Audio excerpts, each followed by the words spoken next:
Est-ce que le rugby est en train de mourir dans les îles du Pacifique?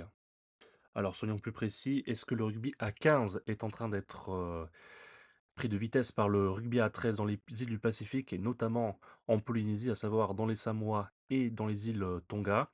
Alors je fais cette vidéo parce que ça fait un moment depuis plusieurs semaines, voire même peut-être plusieurs années, que je tombe sur mon fil X, sur mon fil, Twitter, sur des posts, des vidéos, des réactions de mecs de Polynésie, d'Australie ou de Nouvelle-Zélande qui sont en train d'expliquer que voilà que le rugby à 13 est très en forme, que le rugby à 13 devient de plus en plus populaire aux dépens du rugby à 15. Et pourtant, moi en tant que Français par rapport, par exemple en ce qui concerne la Nouvelle-Zélande, ça me paraît énorme parce que la Nouvelle-Zélande pour moi c'est le pays du rugby à 15. Et pourtant, il y a de plus en plus d'éléments qui montrent que le 13 est en train de prendre une part très importante dans ce pays et également dans les Tonga et dans les Samoa, et bien sûr toujours en Australie, avec notamment la NRL, le championnat domestique australien, et avec une franchise néo-zélandaise, un championnat qui est quasiment aussi riche que le top 14 et la LNR. On va voir ça un peu plus tard.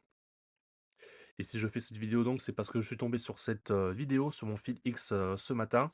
Une vidéo de Sam Weiss, qui est un ancien joueur de rugby à 15 professionnel, qui a joué au Super Rugby, notamment à la Western Force, qui était deuxième ligne, qui est né en Australie, à Sydney, et qui est originaire, qui a des ascendances tongiennes, et qui en fait qui nous parle d'une école au Tonga, une école donc d'un lycée, si j'ai bien compris, je pense que c'est un lycée au Tonga, avec son équipe de rugby en tournée en Australie, accueillie en Australie à Sydney, et en fait il va nous parler, et il réagit à la question, à l'annonce de World Rugby qui a expliqué que voilà le rugby à 15 était le sport du Pacifique, et en fait Sam Vykes va nous expliquer que non, c'est pas du tout le cas. Il va nous expliquer à travers cet exemple. On l'écoute. First thoughts, okay. The game of the Pacific. I'd say Fiji, yes. Rugby union is the game of the Pacific for Fiji. Alors d'abord, premier élément, il précise que pour les Fidji, effectivement, le rugby à 15 est le sport numéro un. Donc en fait, nous, on va s'intéresser plutôt à la Polynésie. Je fais un petit aparté géographique. Les Fidji, c'est la partie dans le Pacifique de une partie de la Mélanésie. Et les Samoa et les Tonga, ce sont des Polynésiens. Donc nous, on va s'intéresser aux Polynésiens incorporés dans le rugby à 13 en Australie et en Nouvelle-Zélande. But for Tonga and Samoa, there's no chance anymore. No chance. And I'm going to give an Bon, déjà, vous avez vu direct, il passe pas par quatre chemins, il tourne pas autour du pot. Aucune chance que le rugby à 15 soit le sport numéro un au Samoa et au Tonga. Alors, j'ai pas très bien compris si ça allait redevenir ou si ça l'est actuellement, mais dans tous les cas, aucune chance que le rugby à 15 Samoa ou Tonga, à terme, redevienne le sport numéro un. Il va expliquer pourquoi. example here from Tonga. So last week, we had a top rugby school from Tonga called Atele over here touring Sydney. So they stayed at the King's School, which is a rugby school. They didn't. Donc voilà, donc il explique qu'à Sydney, une école de Sydney avait accueilli une école des Tonga, et notamment avait accueilli la section rugby de l'école des Tonga, et la section s'entraînait à Sydney, étant tournée dans la ville. Amazing job hosting them. But when they went for a tour of its facilities to go see what high performance looks like, to get out and about, on their day off, and they went and visited the Bulldogs. So that's a Et voilà, et pendant le jour de repos de la section rugby de l'école des Tonga, pour des raisons éducatives pédagogiques, il était question d'aller visiter un lieu de haute performance pour voir à quoi ressemble le niveau professionnel. Bon, alors on pouvait s'attendre à ce que l'équipe aille visiter par exemple les Waratahs, une équipe de Super Rugby qui est basée à Sydney. Ça aurait été tout à fait logique. Et en fait, à la place, l'équipe est allée visiter le camp de base des Bulldogs. Et les Bulldogs, c'est une équipe de NRL, c'est une équipe de rugby à 13. Donc déjà, premier problème, premier point d'interrogation. Et ça s'arrête pas là. Tongan Rugby Union School Artele produced many players, and their favourite player, Stephen Crichton, and the Bulldogs welcomed them with open arms for them to come and tour their facilities, go to their training run, get to meet the players. Donc le deuxième problème, quand il parlait aux jeunes Tongiens, quel était leur joueur préféré, il répondait Stephen Croydon. Donc c'est un joueur des Bulldogs, un joueur de rugby à 13, Et moi, ça m'interpelle parce que il me semble quand même qu'il y a de très grandes stars, heu, que les Tongiens auraient pu citer. Moi, je pense par exemple à Tenela Tupou, qui est le pilier droit, de l'équipe des Wallabies, qui est né au Tonga et qui est une énorme star. Ils auraient pu également citer d'autres joueurs, par exemple Joseph Soali, qui en plus lui vient des Sydney Roosters, de l'équipe, de rugby à 13, qui est actuellement, la nouvelle grande vedette des Wallabies à 15, qui a métamorphosé à lui tout seul, la ligne de 3/4, australienne depuis la saison dernière, depuis il y a 2 ans, depuis, 2024. Mais non, il cite un joueur de rugby à 13. Et comme si ça ne suffisait pas, les Bulldogs ont accueilli l'équipe à bras ouvertes.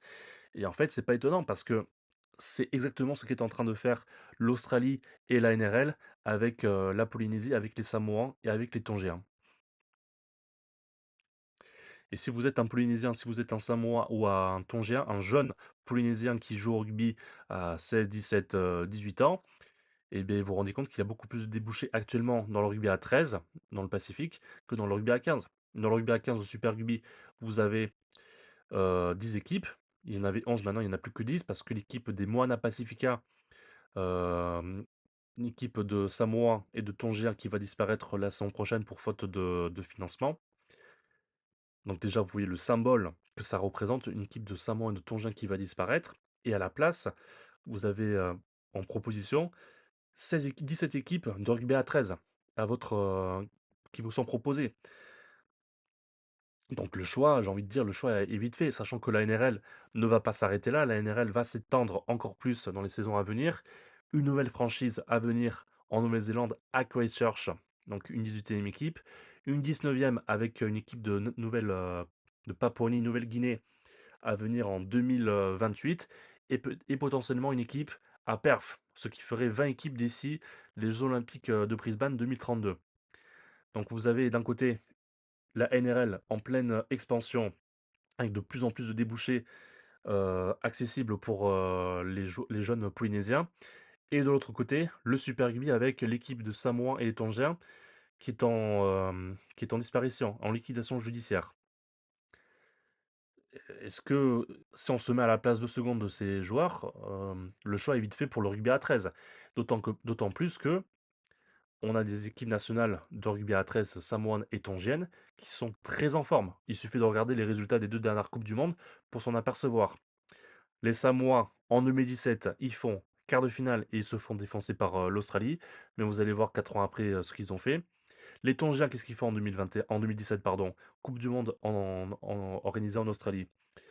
Ils battent le Liban en quart de finale et ils perdent de 2 points seulement face à Angleterre en demi-finale. Les Tongiens à 2 doigts de se qualifier pour la finale de la Coupe du Monde de rugby à 13. Et ça ne s'arrête pas là. 2021, Coupe du Monde de rugby à 13 organisée en Angleterre. L'Australie qui gagne la compétition. Et qui c'est qu'on retrouve en finale? Les Samoa. Et vous allez comprendre un peu plus tard pourquoi les Samoa se retrouvent en finale. Les Samoa en finale de la Coupe du Monde. Et qui est-ce qu'ils ont battu les Samoa en demi-finale? L'Angleterre, pays organisateur. Les Samoa qui ont en plus battu les Tonga 20-18 en quart de finale. Donc, deux équipes nationales avec un très bon niveau et qui en fait jouent chaque année face à l'Australie et face à la Nouvelle-Zélande pendant la période internationale. Et pourquoi, et pourquoi c'est possible au rugby à 13 et pas au rugby à 15? Et parce qu'au rugby à 13, ils n'ont pas autant de problèmes financiers que le rugby à 15. Le rugby à 15, les All Blacks et les Wallabies, ils sont obligés d'accueillir l'été des équipes comme l'Angleterre, l'Irlande, la France ou l'Écosse en juillet pour remplir les caisses, alors que le rugby à 13, la NRL n'a pas ce genre de problème. La NRL, chiffre d'affaires de 845 millions de dollars australiens cette année, ce qui fait 518 millions d'euros. En comparaison, la LNR, donc la Ligue nationale de rugby pour le top 14, c'est 635 millions d'euros. Donc on est sur des chiffres à peu près comparables. Il y a 100 millions de plus côté top 14, mais c'est titanesque le chiffre d'affaires de la NRL. Donc le rugby à 13 international, en fait, a beaucoup moins de prérogatives, beaucoup moins d'urgence financière à remplir les caisses comparé au rugby à 15.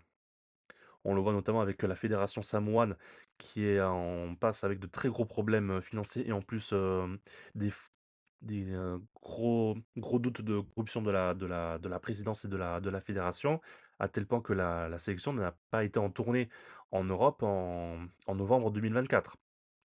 Et pareil pour les Tongiens, un gros problème financier, très peu de tournées de matchs internationaux face à des grosses équipes.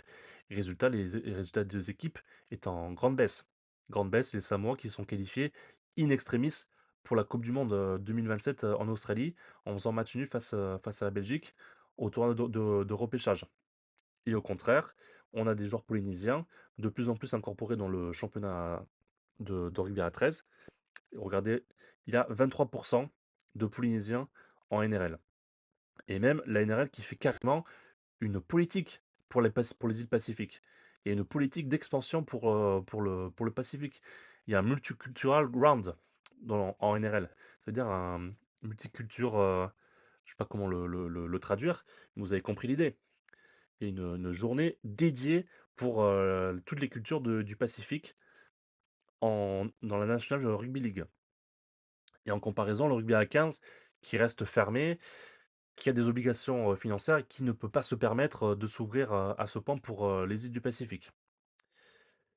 Donc voilà, c'est assez inquiétant quand même l'état du rugby à 15 actuellement dans les îles Pacifiques et surtout la santé financière du rugby à 13 qui permet aux îles Pacifiques de performer au niveau international et ça donne envie à des jeunes non seulement de représenter la sélection au rugby à 13 et puis surtout en plus du bol, il y a beaucoup plus de débouchés à 13 que rugby à 15. Donc, gros handicap actuellement pour le rugby à 15. Et en plus, comme si ça ne suffisait pas, la seule équipe composée de Samoa et de Tongiens qui évolue à un haut niveau au rugby à 15 va disparaître. Donc, c'est tous les signaux qui sont ouverts pour le rugby à 13 pour faire venir encore plus de Polynésiens au 13 et pas au 15. Et enfin, on va terminer sur la Nouvelle-Zélande, qui est le pays du rugby à 15 par excellence. Et même la Nouvelle-Zélande, on pourra des difficultés avec le rugby à 15. Il y a une équipe, donc l'équipe des Warriors, basée à Auckland, qui fait salle comble, qui fait stade comble tous les matchs en NRL. 34 500 supporters à chaque match qui viennent voir les Warriors. C'est titanesque. Bordeaux, c'est 33 000 chaque match à guichet fermé en top 14.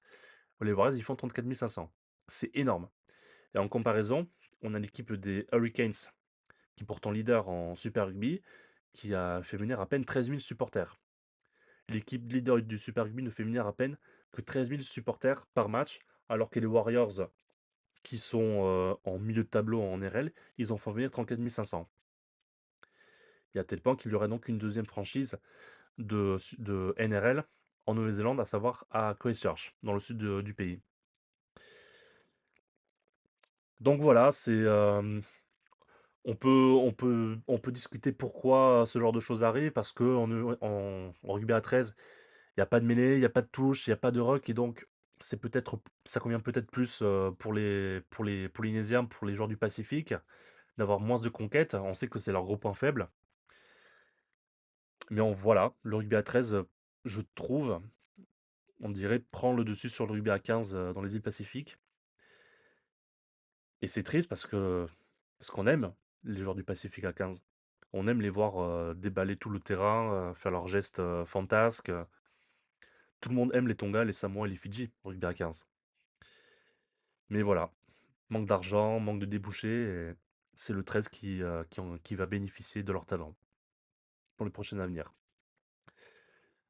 Voilà, n'hésitez pas à commenter, à liker, à vous abonner à la chaîne si vous avez aimé la vidéo. Prochaine vidéo à venir sur la Champions Cup, on va se recentrer sur notre continent et on va faire les pronostics des demi-finales BAF contre Bordeaux-BAF et Leinster-Toulon. Et vous allez voir que je pense qu'il y aura une surprise, une grosse surprise qui va arriver ce week-end en Champions Cup. Voilà, d'ici là, portez-vous bien les amis, restez connectés sur la chaîne et on se voit très vite. Allez, ciao.